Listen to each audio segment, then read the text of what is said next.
다이어트에 관심 있는 분들이라면 기초대사량에 관심이 많으실 텐데요. 기초대사량은 자동차의 연비와 비슷합니다. 자동차는 기름을 덜 먹는 차가 좋은 차라고 하지만 사람의 입장에서는 에너지, 즉 기름을 많이 소비하는 사람이 다이어트에 성공하게 되는 거죠. 기초대사량이 높을수록 다이어트에 더 좋은 영향을 미치기 때문에 기초대사량을 올리기 위한 노력이 필요합니다. 기초대사량이란 우리 몸이 생명활동을 위해 기본적으로 소비하는 에너지입니다.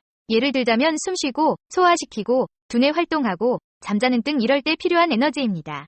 이 기초 대사량이 높으면 다이어트에 유리하기 때문에 기초 대사량을 높이는 부분에 대해서 관심이 많을 수밖에 없는데요. 동일한 칼로리를 섭취하더라도 기초 대사량이 높다면 소비되는 칼로리가 많다는 의미이므로 그만큼 지방으로 축적되는 양이 줄게 되는 것이죠.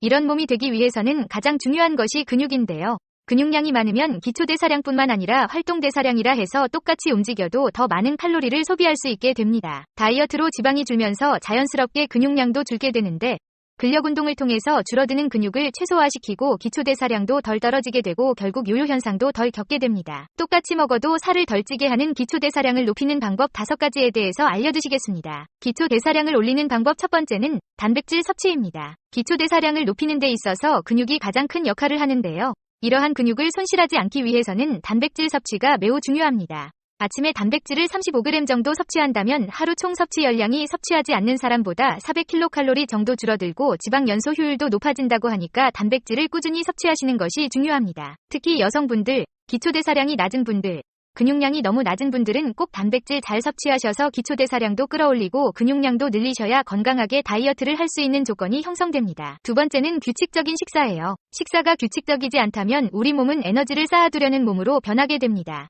한 끼를 안 먹게 되면 다음 끼도 안 들어오지 않을까? 하는 불안감이 우리 몸에는 유전자적으로 내재되어 있습니다. 규칙적인 식사를 하지 않게 되면 대사량이 떨어지고 규칙적인 식사를 한다면 대사량이 높은 몸으로 바뀌게 되기 때문에 규칙적인 식사 습관은 다이어트에 있어 매우 중요한 요소입니다. 세 번째는 근력 운동입니다. 근육량이 많다면 기초대사량이 높아지기 때문에 같은 음식을 섭취하더라도 에너지 소비가 많아지고 다이어트에 성공할 확률이 높아집니다. 그렇기 때문에 근육을 키우는 근력 운동을 꾸준히 하는 것이 중요합니다. 꾸준한 운동은 대사량을 높이는데 매우 효과적인데요. 연구에 따라서 차이가 있긴 하지만 운동이 끝난 후에도 약 16시간 내지 38시간까지는 기초대사량이 10% 정도 높아진다고 합니다. 평소 꾸준히 운동을 하는 것이 중요한 이유입니다. 운동을 할 때만 우리의 기초대사량이 높아지는 게 아니라 운동을 하고 나서도 우리 몸은 계속 에너지를 태우는 건강한 몸이 된다는 것을 꼭 기억해 주시기 바랍니다. 네 번째는 물 마시기예요. 평소에 물을 충분히 마시게 되면 에너지 대사 효율이 높아지게 됩니다. 독일의 실험 결과를 보면 성인 남녀에게 500cc 정도의 물을 먹게 하고 측정한 결과 대사 효율이 꾸준히 올라가서 1시간 후에는 약 30% 정도의 추가적인 대사량을 보였다고 합니다. 다섯 번째는 충분한 수면입니다. 수면이 부족하게 되면 스트레스 호르몬이 몸에서 분비가 되고 허기와 포만감을 담당하는 호르몬이 불안정해져서 음식 섭취량이 평소보다 22% 정도 많아지기 때문에 건강한 다이어트에는 숙면이 중요합니다. 다이어트의 효과적인 수면 방법은 하루 7시간 정도, 12시 이전에는 취침을 하시는 것이 좋습니다. 이때 우리 몸에 가장 중요한 호르몬들이 나오게 되는데요.